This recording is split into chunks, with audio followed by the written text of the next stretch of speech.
Bom, então, hoje é a aula 8, né? Então, dando continuidade aí, vai ficar faltando a aula 3 na quinta-feira. A Marta vai ministrar essa aula para vocês. E depois, no dia 26, vocês vão ter o horário livre para estudar para quinta-feira, que é a prova, no dia 28, tá bem? Então, qualquer dúvida, vocês me escrevam ou tirem a dúvida com a Marta na quinta-feira. A partir de amanhã, não estarei aqui na URGS. Bom, esse termo arbovírus, né, ele vem de arthropod-borne virus, né, ou seja, vírus que são transmitidos, né, por vetores artrópodes. Esse termo não é uma classificação taxonômica de vírus, né, na verdade, quando a gente fala em arbovírus, a gente está falando de mais de 50 vírus que estão divididos principalmente em 3 famílias.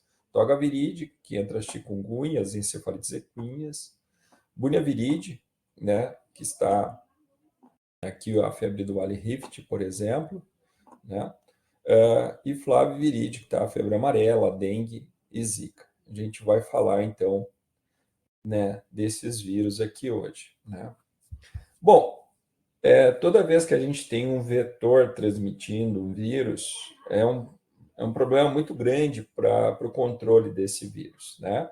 Porque vejam só, a gente vai ver que todos esses vírus, eles são envelopados, a gente já viu que vírus envelopados, de maneira geral, eles têm, né, um, uma menor sensibilidade, né? Na verdade, uma maior sensibilidade à degradação no ambiente, então eles precisam desse contato próximo para serem transmitidos, etc.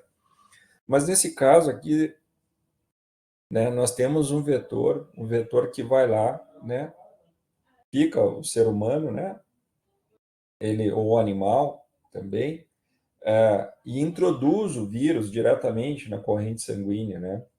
Então, além disso, é um vetor que voa, né, que pode levar esse vírus para diferentes regiões, diferentes locais. Então, isso favorece muito a disseminação desses vírus e dificulta demais o controle, né? Então, esse é o primeiro ponto que quando a gente fala de vírus transmitidos por vetores. E aí entra dengue, chikungunya, zika, febre amarela, né? O reservatório pode ser tanto homem como um vetor, né? E pode também haver a transmissão transovariana, a transmissão vertical, ou seja, se a fêmea, né, ela vai lá, suga o sangue, né, ela precisa desse sangue para botar seus ovos. E nesse momento, se ela adquire o vírus, ela pode transmitir esse vírus para os seus ovos.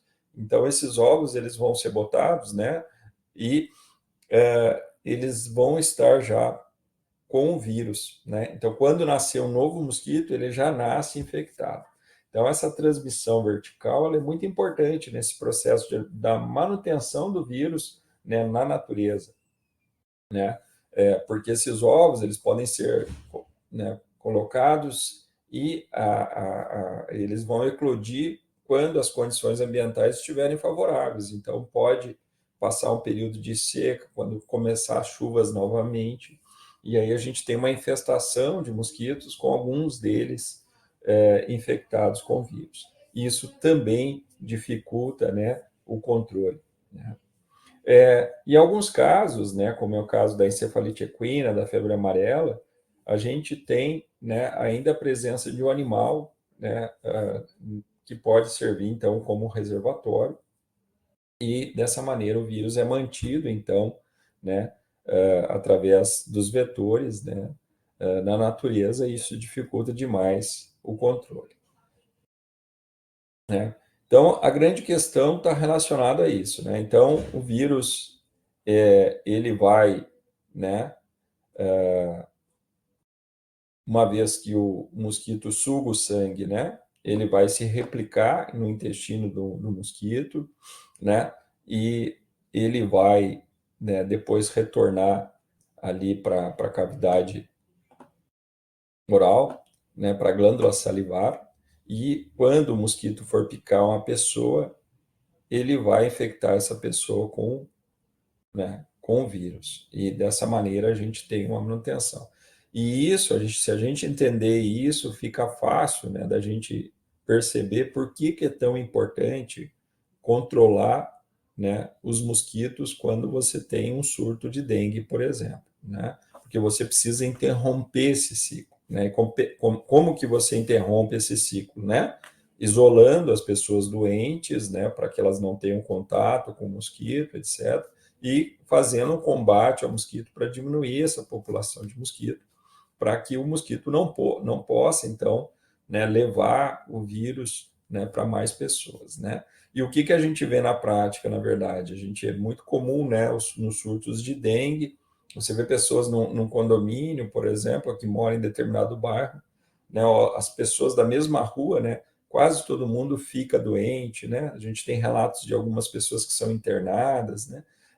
E aí é muito importante interromper essa cadeia, né? A pessoa tem que ter essa noção que se ela está, né, com sintomas de dengue, ela não pode ser picada pelo mosquito, porque se ela for picada, esse mosquito vai se infectar e vai transmitir o vírus para outra pessoa. Então, esse paciente ele precisa ser isolado, né? Ao mesmo tempo, a gente tem que fazer esse combate, né, contra o mosquito, né?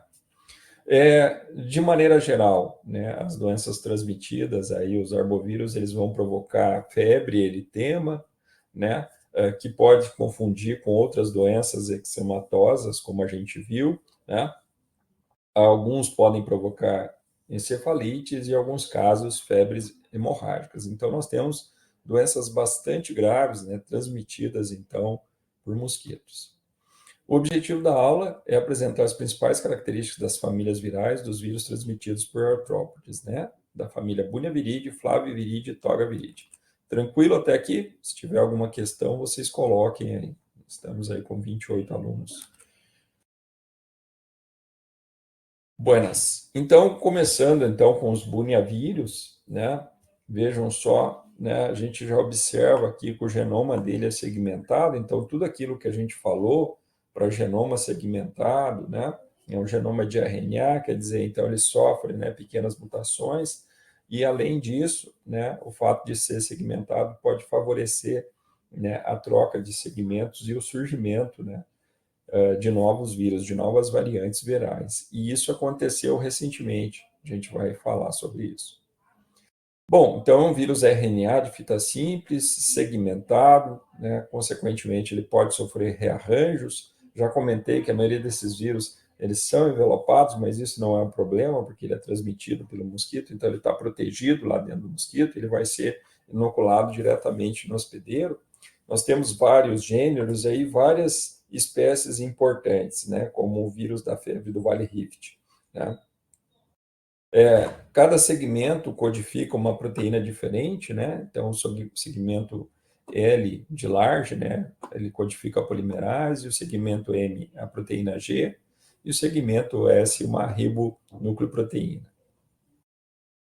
E nós temos alguns bunhavírus importantes, como é o caso do vírus Oropocho. O vírus Oropocho é um vírus que ele dá uma doença bastante semelhante à dengue, né? Clinicamente indistinguível, e esse vírus ele vem causando um surto muito grande na região norte e conseguiu chegar em outros estados, né? Nós tivemos casos em Minas, na Bahia, até em Santa Catarina, né? E a disseminação desse vírus está relacionada, né, com uma mudança, né, por ser um vírus segmentado, né? Então, o vírus que circulava lá no Peru, né, na região amazônica, lá no Peru, ele sofreu, então, uma troca de segmento com o vírus que circulava na região amazônica brasileira e deu origem à nova variante, e essa nova variante, então, vem infectando mais pessoas, né? A grande maioria dos vírus dessa família são arbovírus. Nós temos um caso aqui que eu coloquei aqui, que não é um arbovírus, que é o hantavírus, mas é um vírus que é transmitido pela urina de roedor, mas ele é muito importante, né? Por isso que eu deixei ele aqui, mas tem que ficar claro que o hantavírus não é um arbovírus, né? Então, como todos os vírus RNA, esse também vai replicar, né, no citoplasma, não há exceção aqui, tá? Então, ele vai fazer lá a dissorção, penetração, desnudamento, a replicação, né, no qual ele vai, né, expressar, então, o seu RNA mensageiro para traduzir, que será traduzido em proteínas virais. Essas proteínas virais vão atuar no processo de replicação, vão produzir cópias do genoma viral que vão ser montados, então, em novas partículas, né? Então, quando o vírus ele for sair da célula, ele vai levar, então, um pedacinho da membrana plasmática para servir de envelope. Bom, essa doença, né, o vírus da febre do Vale Rift, ela é uma zoonose que afeta ruminantes e também humanos, é uma doença que é exótica aqui no Brasil, nós não temos essa doença aqui, ela em ruminantes, né? Então, ovinos e bovinos, ela provoca abortos, alta mortalidade, né? E é muito interessante que os surtos dessa doença, ele acontece de tempos em tempos, e isso está relacionado com essa transmissão vertical, né, do mosquito, né, do vírus no mosquito, né? Então, os surtos eles acontecem a cada 5 a 15 anos, né, porque são regiões onde ficam grandes períodos, né, sem chuva. E aí, quando chove, você tem, então, né, né, a eclosão desses ovos aí com mosquitos infectados, e eles picam, então, os animais, e você acaba tendo um surto da doença. Esse surto ele é identificado porque começa a acontecer, né, abortos, e em grande número de casos em ovinos e bovinos e alguns casos em humanos, né? O controle é através, né, se faz o controle combatendo então mosquitos e também nesse caso a vacina, né? Então, esse vírus ele afeta uma grande número de espécies animais e também pode infectar o homem. E ele causa encefalite, né?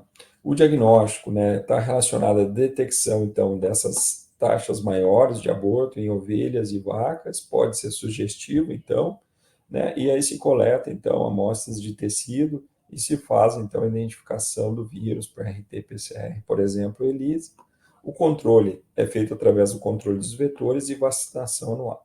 Então, é importante aqui na febre do Vale Rift é esse padrão, né, da doença a cada 5 a 15 anos, aí, em função, né, dos períodos que fica sem chuva e quando chove, então, devido a essa transmissão vertical, né, nós temos aí, né, casos, então, em ovinos e bovinos e também pode ter casos em humanos.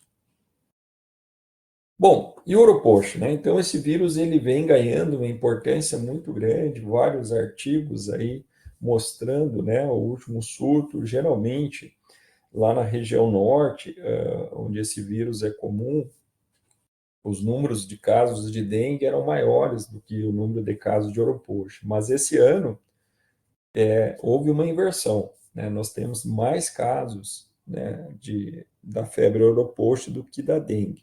E isso está relacionado com esse rearranjo, né, essa mutação que o vírus sofreu e deu origem, então, a uma nova variante, né? Então, isso facilitou a disseminação dele para outras regiões, né? Então, ele infecta humanos, né? Nós temos dois ciclos, né? Também, né, no ciclo silvestre, ele vai usar animais, como, por exemplo, bicho preguiça, primatas, né? E para fazer, então, para manutenção desse ciclo silvestre e o ciclo urbano aí, né? Provocado, então, pelo mosquito pólvora ou maruim, né? Então, a febre europoxa ela tem sintomas muito parecidos com a dengue, clinicamente é indistinguível, né? E esse mosquito pólvora, o maruim, né? Ele sobrevive então em água doce ou salgada e está muito disseminado aí, né? Tem um estudo recente que mostrou que regiões onde tem plantações de bananeira, de cacau, né? Facilitaram então a ocorrência de casos, né? Ele tem esse nome porque ele foi descoberto lá no Rio Europoche, em Trinidad e Tobago, né? Uma região da Amazônica lá.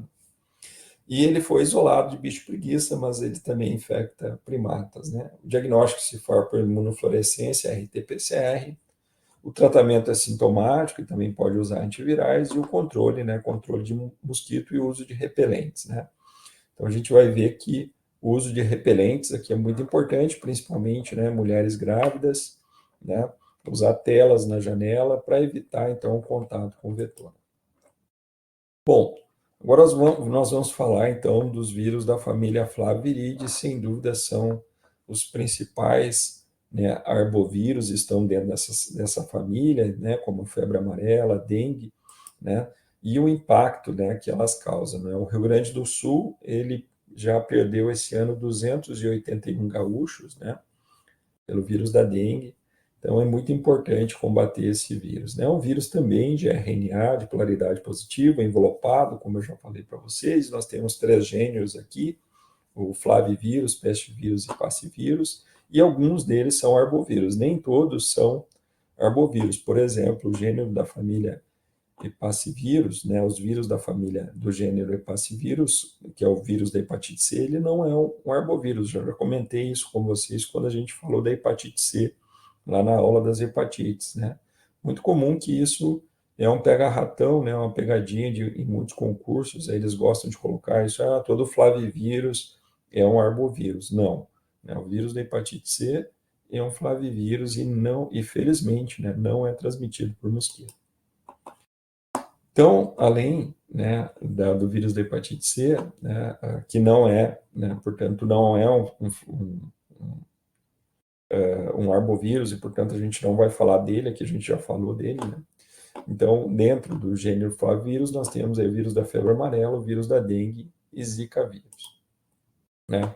Os genomas desses vírus têm em torno de 10 a 11 mil pares de base, codificam proteínas não estruturais e proteínas estruturais, né? Essas proteínas não estruturais são enzimas, como, por exemplo, a polimerase, que vai fazer a replicação do genoma viral, né? E as proteínas estruturais, elas vão estar presentes, vão montar o capsídeo e estar presentes no envelope do vírus.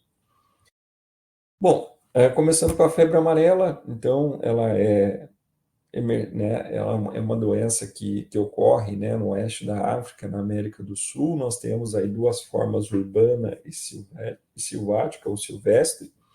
No Brasil, a forma urbana está controlada desde a década de 40 em função da vacina, né?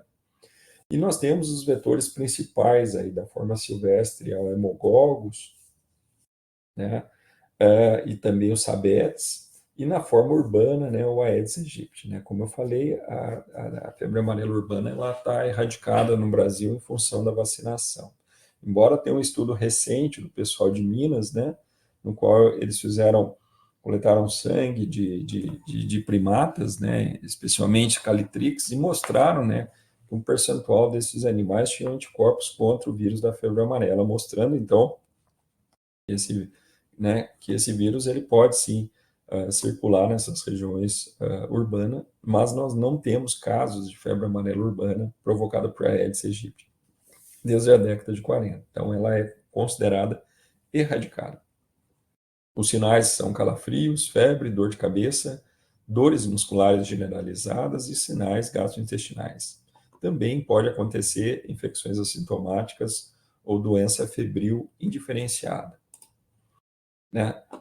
Então, aqui as regiões de ocorrência do vírus, no Brasil, antes, ela era restrita à região amazônica, alguns estados que aparecem em amarelo, tinham áreas de transições e áreas de risco. Mas hoje, praticamente o Brasil todo é considerada área de risco para a ocorrência de febre amarela.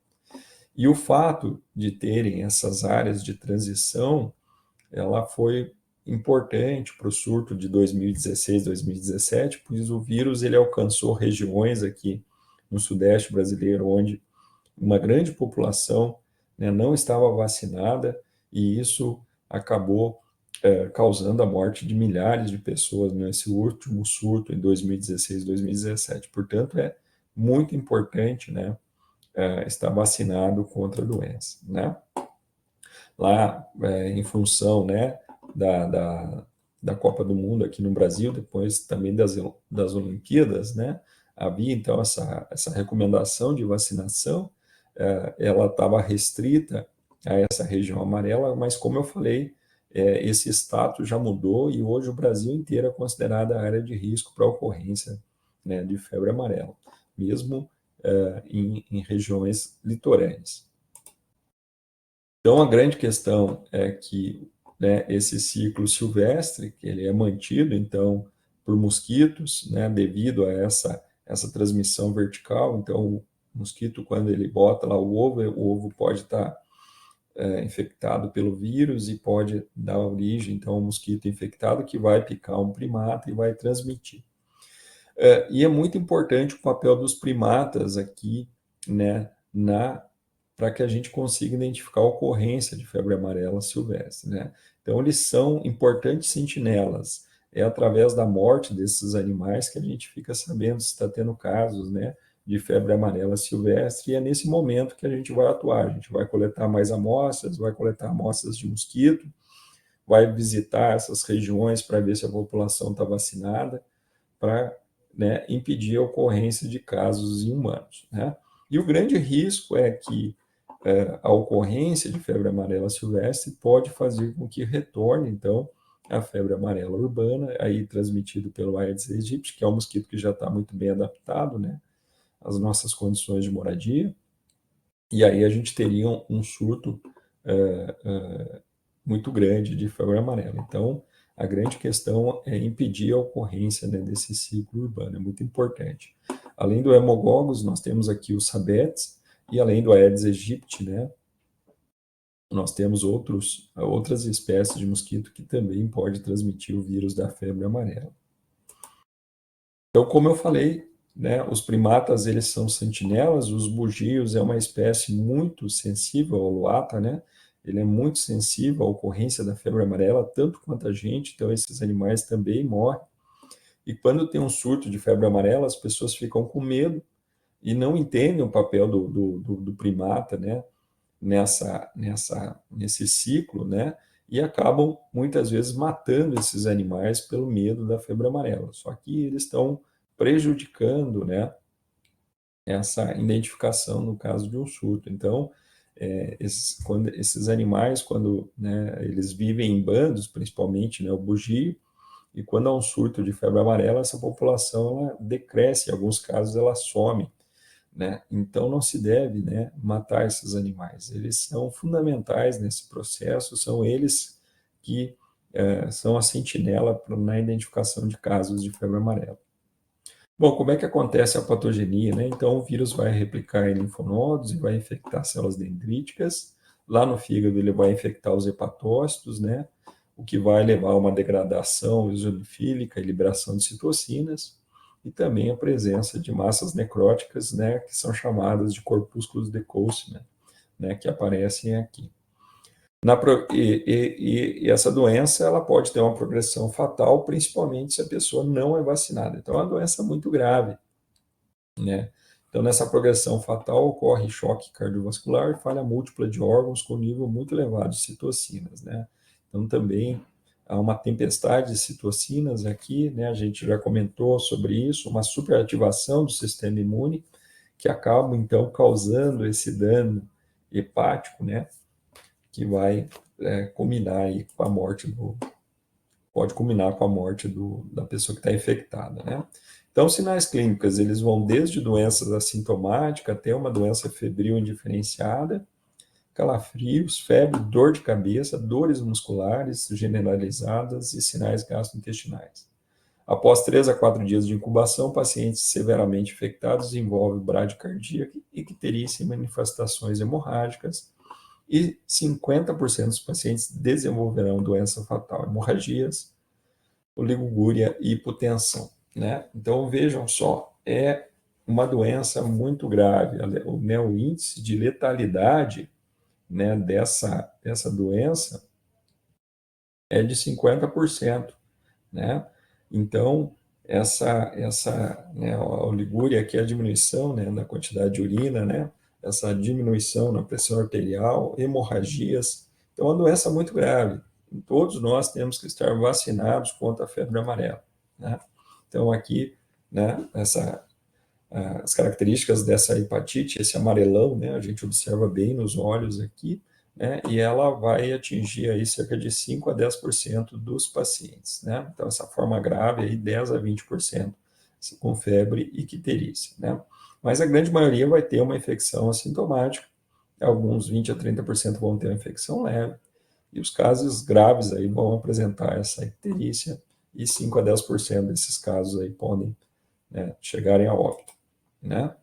Então, né, no geral, né, aqui o desenvolvimento ao longo dos dias, né, a pessoa vai apresentar sempre febre, né, então esse é um sinal constante, também dor de cabeça e dores musculares. A viremia, como a gente já comentou, ela vai ser passageira e vai acontecer principalmente, né, no início da infecção. A gente vai ter um aumento das enzimas hepáticas, né, que vai vir acompanhado dessa icterícia, hemorragias e depois, né, um aumento dos níveis de anticorpos, né? O diagnóstico, né, ele é realizado, né, a partir de uma suspeita clínica laboratorial por sorologia, né, também pode fazer identificação do vírus.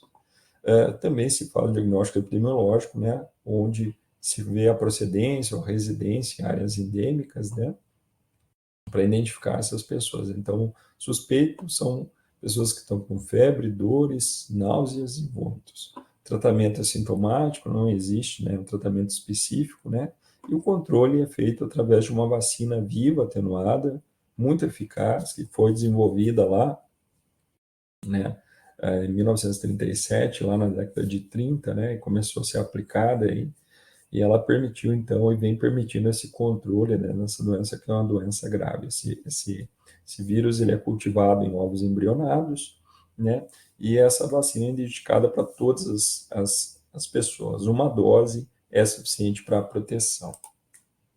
Outras medidas de controle se fazem, então, a pesquisa larvária do Aedes aegypti, né, embora a febre amarela urbana ela está controlada, se faz esse monitoramento para ver se há uma reprodução do vírus, né?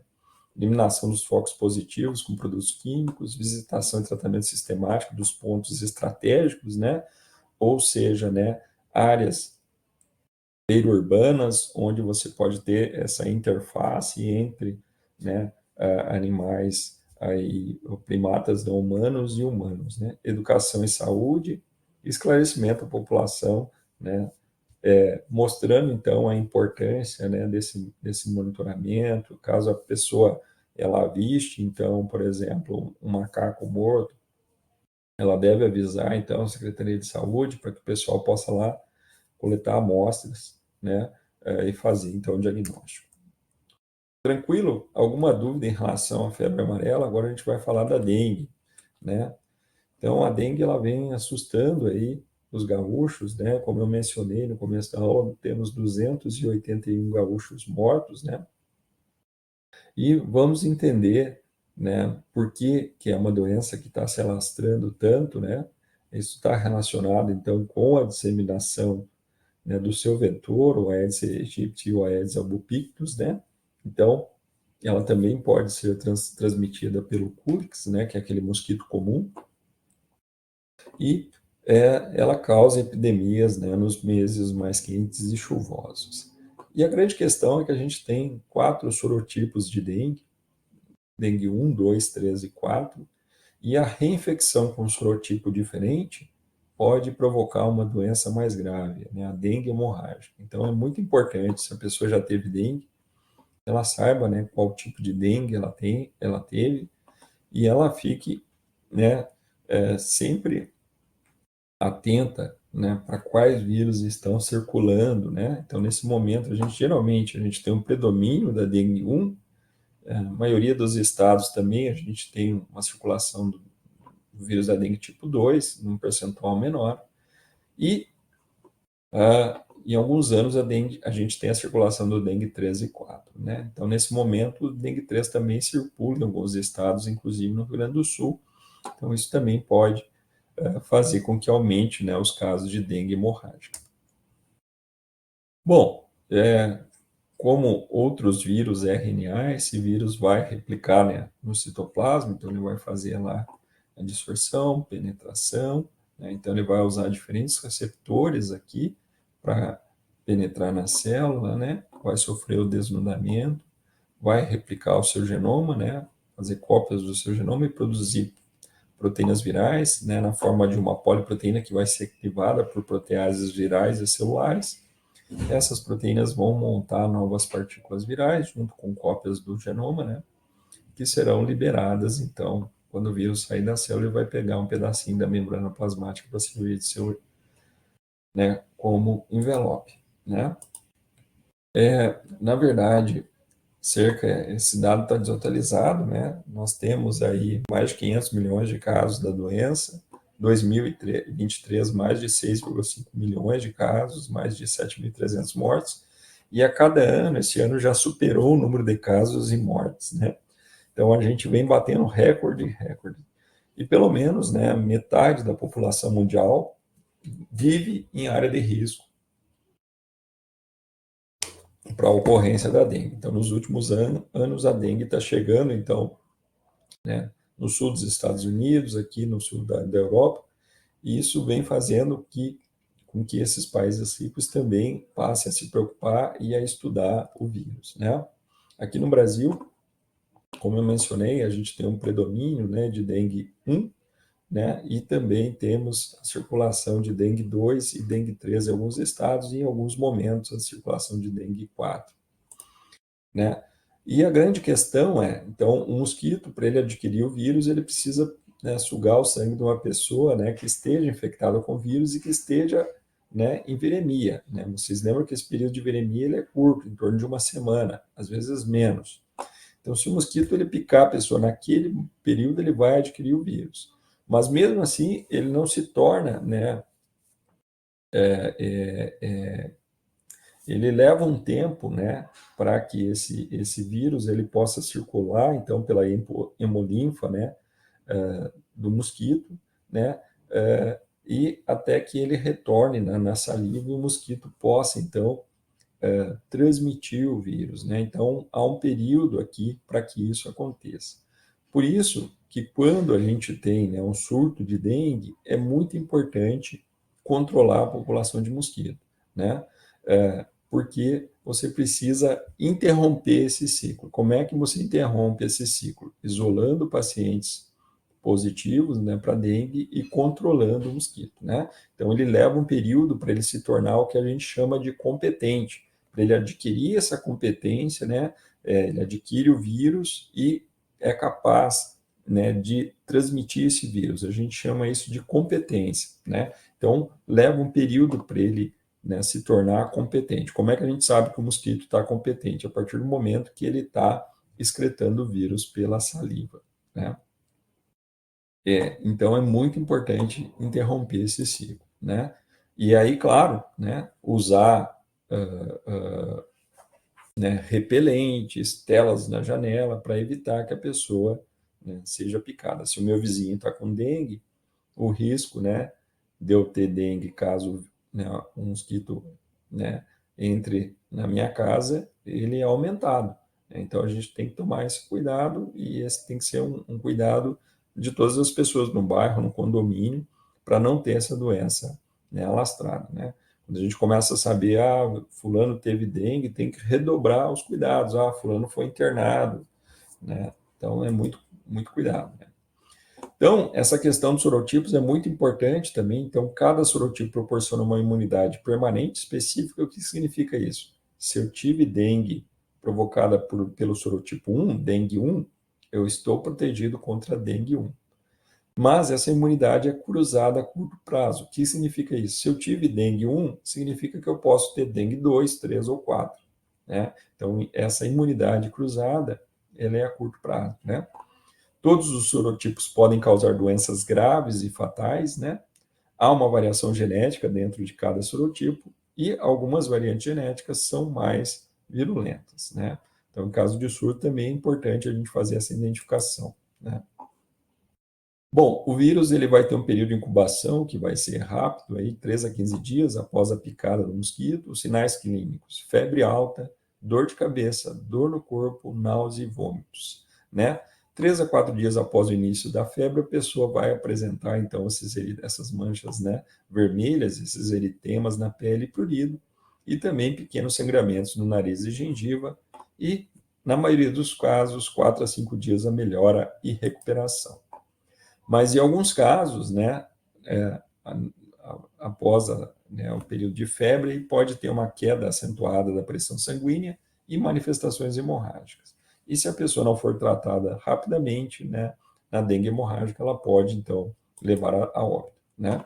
Então, é sempre importante, né, num caso de dengue, a gente identificar se a pessoa, se é um paciente assintomático ou sintomático, se é uma dengue sintomática, é uma febre indiferenciada, é a dengue clássica, né, ou já é um quadro hemorrágico. Dentro da dengue clássica, né, a gente pode ter dengue clássica com ou sem manifestações hemorrágicas. E dentro dessa febre, né, essa dengue hemorrágica, a gente pode ter sem choque e com choque, né?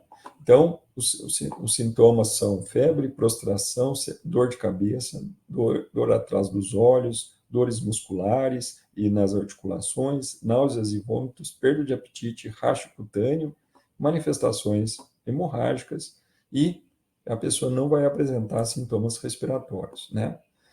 Se no caso da dengue hemorrágica, ela pode apresentar então petequias, né, ou áreas, né, onde essa hemorragia ela é mais intensa, inclusive com sangramento nasal, gastrointestinal, hematúria, né, e também fluxo menstrual aumentado, né? Então, a dengue hemorrágica ela pode levar o paciente à morte, né?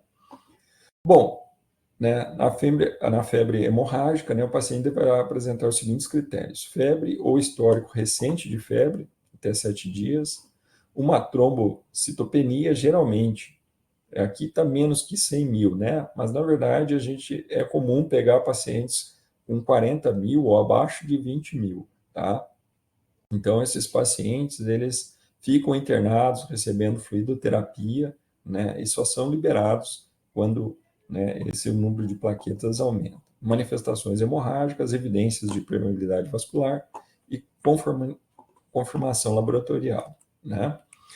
Eu tenho um teste rápido para dengue, que é chamado de NS1, né, nas farmácias, então ele tem ajudado também as pessoas, né, no caso de suspeita, ir lá na farmácia e fazer esse teste rápido, assim como tinha, né, para Covid-19, quando a gente tem esse teste para dengue, então também é importante, né, saber se a pessoa está infectada com dengue ou não. Bom, no caso da síndrome do choque da dengue, né, ele vai ocorrer no terceiro ou sétimo dia da doença, precedido por um ou mais sinais de alerta, né? Ele está relacionado a esse aumento da permeabilidade vascular, seguido então de uma hemoconcentração e falência circulatória. Essa curta duração pode levar ao óbito em 12 a 24 horas ou uma recuperação rápida após então uma terapia anti-choque apropriada, né? E a grande questão, né, pessoal, né, novamente, da dengue né, esses sinais, né, mais graves da doença, eles estão relacionados, na verdade, a uma superativação do sistema imune, né?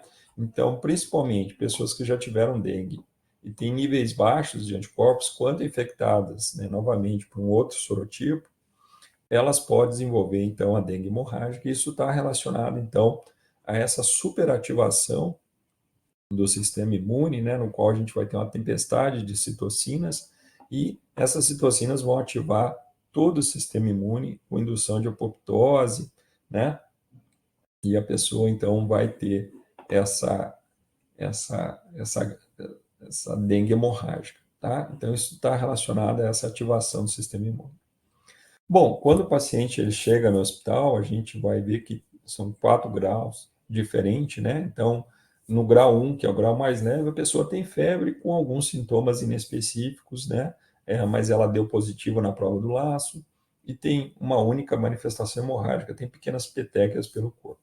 No grau 2, além de pequenas petequias, ela já vai ter sangramentos na pele, gengivo hemorragia, petequias e outros, né? No grau 3, já há um colapso circulatório com pulso fraco e rápido, né? E, claro, no grau 4, a pessoa já entra em choque. Então, por que é importante identificar esses graus aqui?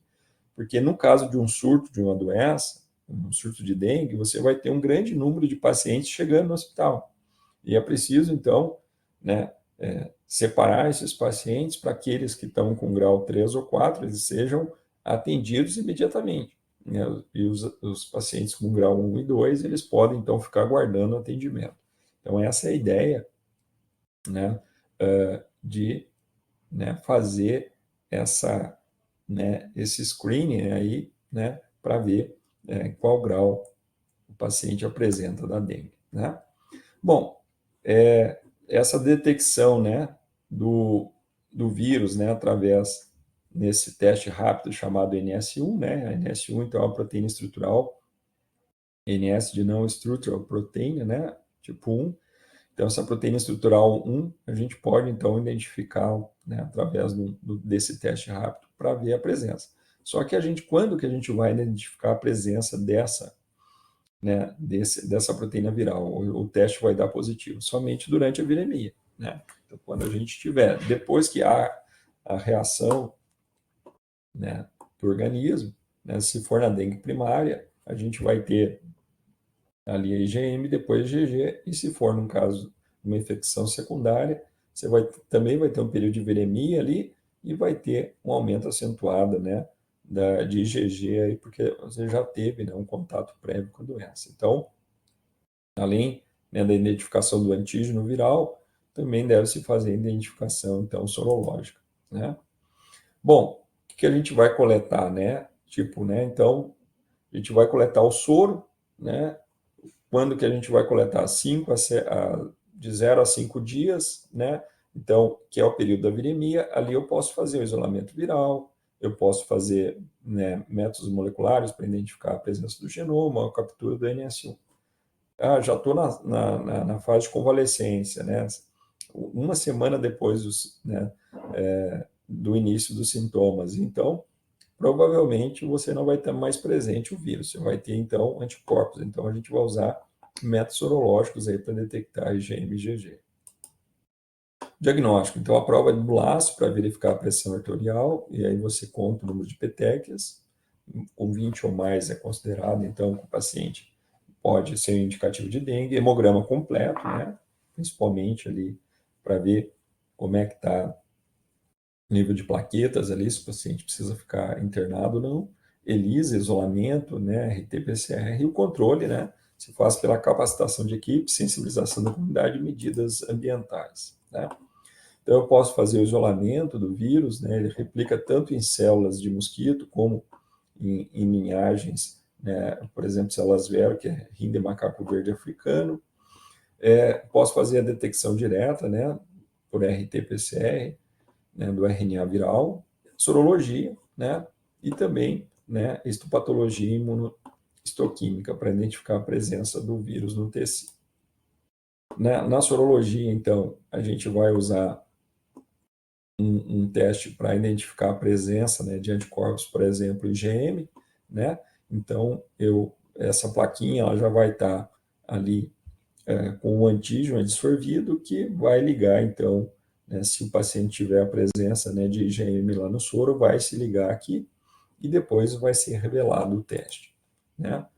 Se for IgG, eu também, né, vou pegar o soro do paciente, né? Nessa plaquinha também vai estar lá o antígeno, né? Geralmente NS1, vai estar fixado ali, vou colocar o soro do paciente, se tiver anticorpo vai ligar e o teste vai dar positivo, né?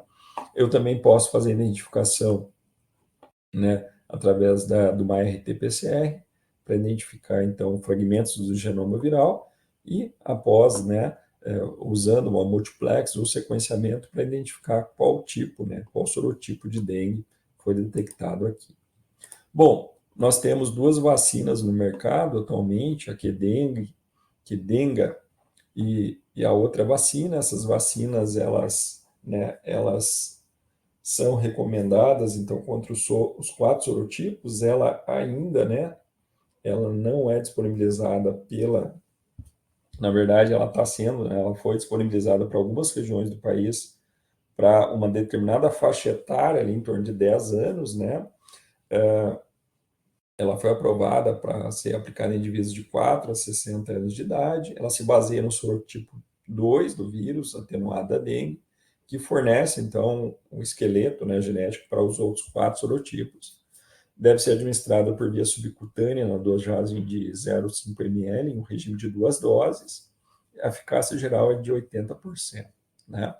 E nós temos uma outra vacina que está sendo desenvolvida pelo Butantan e que vai estar disponível em breve, assim esperamos, né? E essa sim vai estar disponível na rede pública através do PNI. Então, eu espero que vocês, né, vocês são a geração de futuros enfermeiros aqui, ó, a gente tem que torcer para que vocês apliquem muitas, mas muitas vacinas contra a dengue. Vocês vão ter um papel fundamental em diminuir, então, o número de casos, né, por dengue. É uma missão de vocês, tá? Tranquilo? Alguma dúvida em relação à dengue, pessoal?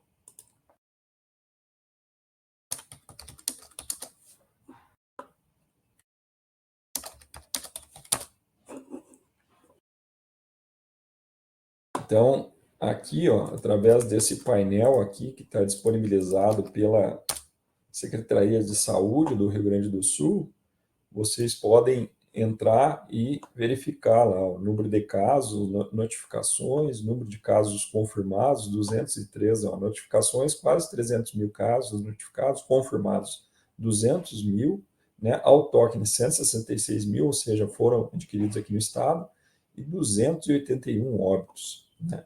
Então, né, e nós temos 471 municípios, quase todos os municípios, né, provavelmente os demais que não estão aqui, é porque não fazem, né, a detecção, né, da presença do vírus no Aedes aegypti. Então, realmente é uma epidemia, é muito importante que a gente ajude, né, no controle dessa doença. E a vacina é algo que vai realmente, né, atuar para controle. Bom, se não tem dúvidas em relação à dengue, então vamos lá para o Zika vírus, também outro flavivírus, né? Então, tudo que a gente falou em relação as características, né, do genoma e do vírus, né, se aplica aqui também para o Zika, né, RNA envelopado. Ele foi descoberto em 1947 na floresta de Zika, na Uganda, na África, né, o vetor principal é Aedes aegypti. Em 2007 se teve o primeiro surto em humanos na ilha de da Páscoa. Depois de lá ele infectou então outras regiões, né, e se disseminou pelo mundo. Então, novamente, a gente tem um ciclo selvático que estava, né, em equilíbrio. Lá em determinado momento houve, então, esse salto, né, que a gente chama de spillover, né, e a fixação desse ciclo urbano, né, com a transmissão, então, para o ser humano.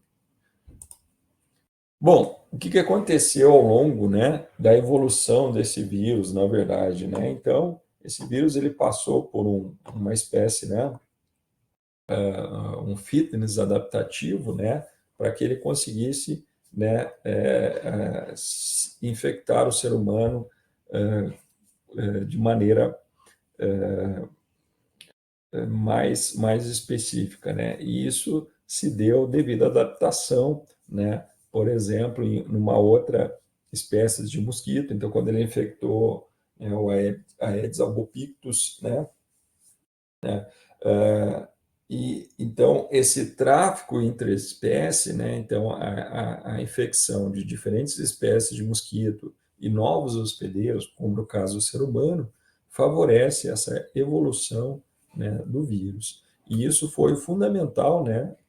Esse foi o ponto lá em 2007 que facilitou essa adaptação do vírus ao ser humano, né? E com isso ele causou, então começou a infectar, passou a infectar o ser humano com mais facilidade. Bom, em função, né, das Copas das Confederações, Olimpíadas, esse vírus chegou com força aqui no Brasil.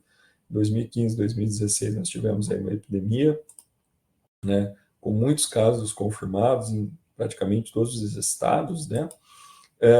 Os sintomas são muito parecidos, né? A dengue, clinicamente, né, você não consegue diferenciar, né?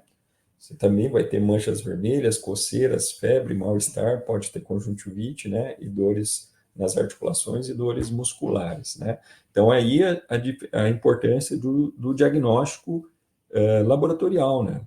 O diagnóstico clínico, você não consegue diferenciar. A pessoa está com dengue, zika, chikungunya. Então, você precisa usar o diagnóstico laboratorial para identificar qual que é a causa da doença, né? Então, nós temos os vetores aí, a Aedes aegypti, a Aedes albopictus, né? Também outras outras espécies já foram descritas, já foi descrito também, embora raro, né, transmissão pela via sexual, transfusão sanguínea e através de neonatos, né, mãe para o filho. Mas essas transmissões são menos comuns, né. E o que aconteceu aqui no Brasil? Nós tínhamos, então, né, em função do surto, né, da Zika em 2015, um determinado número de ocorrências de casos de microcefalia, eram algumas, né, dezenas de casos, e de uma hora para outra, esse número de casos ele aumentou 10 vezes, né? Então, opa, por que isso?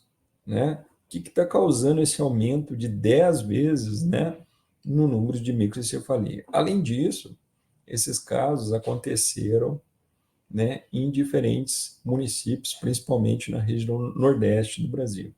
Então, aí, epidemiologicamente, é muito importante investigar isso. Ele precisava descobrir qual que era a origem desse surto, o que estava causando esse aumento, né, desses casos em tantos, né, em tantos estados, né, de maneira concomitante, e elevando, né, em 10 vezes o número, né, a ocorrência de microcefalia, uma doença grave, né, em bebês. Então, sensibilizou todo mundo para descobrir. Se desconfiou de vacinas, se desconfiou de outras doenças, né? E no final era, então, o Zika vírus, né?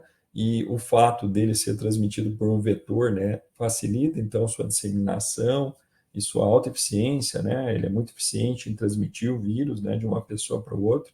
E aí, né, eles descobriram também que o vírus, né, então, determinado se ele infecta a mãe, dependendo do estágio da gestação, ele consegue, então, atravessar a barreira placentária. Ele faz isso pegando carona nas células de Hofbauer, que é uma espécie de macrófago, e ele chega lá, e se ele infectar, né, esse feto lá, no período onde há ainda a formação do cérebro, ele vai replicar e vai causar, então, a destruição dessas células, e a pessoa, né, o bebê vai nascer, né, com um perímetro encefálico menor, daí a microcefalia, né?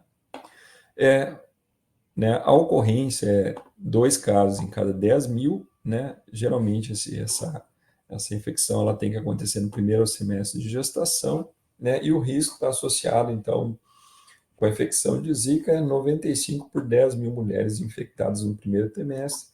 Na Polinésia, esse risco foi bem menor. No Brasil, mais de 7 mil casos suspeitos desde, né, 2015, e uma prevalência estimada de 10 em cada 10 mil nascidos vivos em dezembro de 2015, que foi, né, quando a gente teve o maior surto, né? A gente não sabe ainda por que esse risco lá na Polinésia era menor do que aqui no Brasil. Provavelmente isso está relacionado a outros fatores, né? A adaptação do vetor, questões socioeconômicas, socioambientais, né? Então, pessoas com desnutrição, né, vivendo em locais onde não há saneamento básico, provavelmente esses fatores contribuíram, então, para esse maior número de casos aqui no Brasil, né? Então, a gente teve uma incidência aí bastante elevada, né, de casos de Zika, com muitos casos de microencefalia, e porque esse vírus pegou uma população totalmente, né, totalmente suscetível à infecção. E muitas pessoas desenvolveram, então, a síndrome de Guillain-Barré, que é uma inflamação aí dos nervos, das articulações, em função dessa resposta, né, do sistema imune ao vírus. E é interessante que quando a gente cruza, então, os casos de Zika vírus com os casos da síndrome de Guillain-Barré, a gente vê que, né, os gráficos são muito parecidos, né, o que explica, em partes, né, né, a causalidade, né? Ou seja, o vírus que estava causando esses casos da síndrome de Guillain-Barré.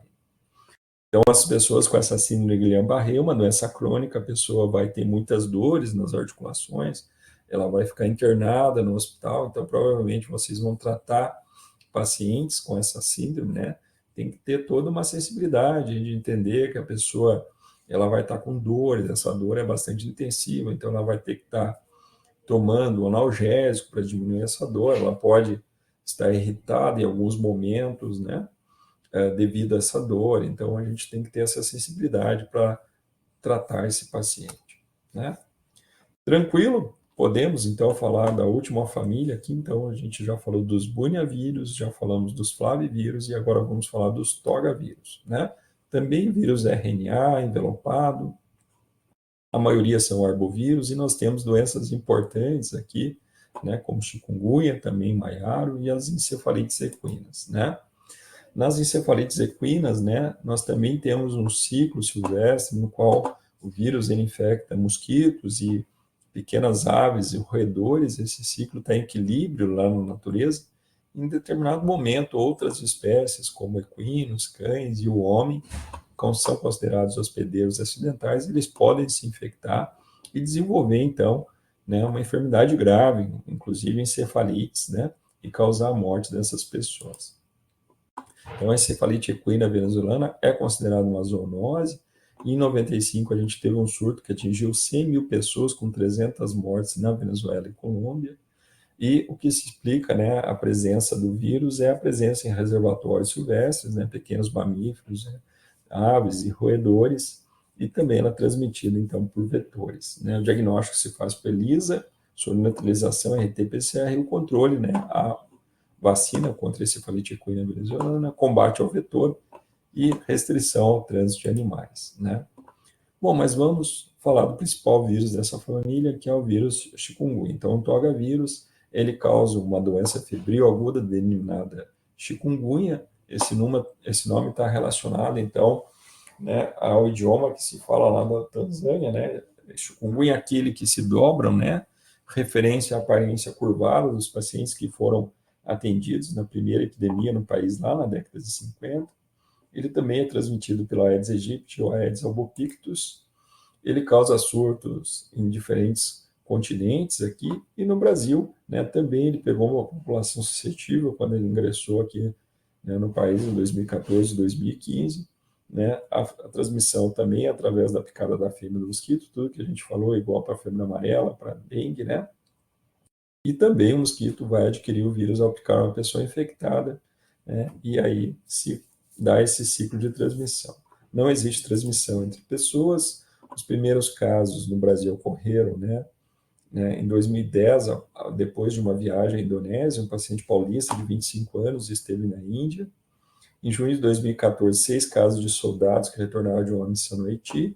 E em outubro de 2014, 337 casos confirmados. Então, vejam que essa missão no Haiti, ela foi lá, foi de grande importância, ajudou, né, o país, e de brinde eles trouxeram, então, o chikungunya, e o vírus foi disseminado aqui no país. Então, mais um exemplo de falha no processo de quarentena, de diagnóstico, para evitar, né, que um novo vírus, né, entre no país, né. Em 2015, ocorreu um surto da América do Sul com estimativa de 10 mil casos e 113 mortes, né. Então, aqui em vermelho, né, todos os estados praticamente tiveram casos confirmados da doença em 2016. Os sintomas, né, eles podem atingir pessoas de qualquer idade, né, e sexo, né, eles tendem a ser mais intensos em crianças e idosos, e os sintomas principais, além de dor de cabeça, febre, né, náuseas e vômitos, né, as dores, né, nos ossos e articulações, acompanhadas de inchaço e vermelhidão. E muitos desses casos são crônicos. Então, vocês vão também tratar pacientes com esse sintoma, né, de inchaço nas articulações, né, mão, pés, joelhos, e também uma doença dolorida, uma doença crônica. Vocês vão ter que ter muita paciência, né, com esses pacientes. Né? Essa poliartralgia, ela pode durar semanas a anos, né, até 2 a 3 anos, né?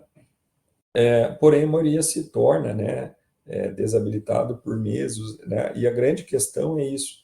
Então, esse paciente que vai estar com essas inchaço e dores nas articulações, a pessoa não vai conseguir trabalhar, né? Então, vai ter um impacto muito grande no mercado de trabalho, né? Então, embora não seja uma doença onde a pessoa ela vai morrer, diferente da febre amarela e da dengue, né? ou do Zika vírus, dos casos de microcefalia, aqui a pessoa ela pode, então, né, ter um comprometimento, né, e não conseguir trabalhar e ficar, então, encostada por um período, né? E essa é uma doença crônica que vai durar alguns anos, né? Essa dor articular recorrente ocorre a 30%, 40%, né? E pode ter complicações, embora elas sejam raras. Mortalidade é incomum, né? Então, novamente, a gente vai ter um período de viremia que vai ser, né, depois com o aumento dos anticorpos, né? O diagnóstico é feito com isolamento viral, RT-PCR, na maioria dos casos, e também sorologia, né? IgM ali para identificar uma infecção recente e também detecção de IgG. Controle vetor, uso de repelentes. Então, mensagens principais da aula de hoje. Por que os surtos do vírus da febre do Vale Rift ocorrem a cada 5 a 15 anos, né? Isso está relacionado, então, devido a essa transmissão vertical aí, né?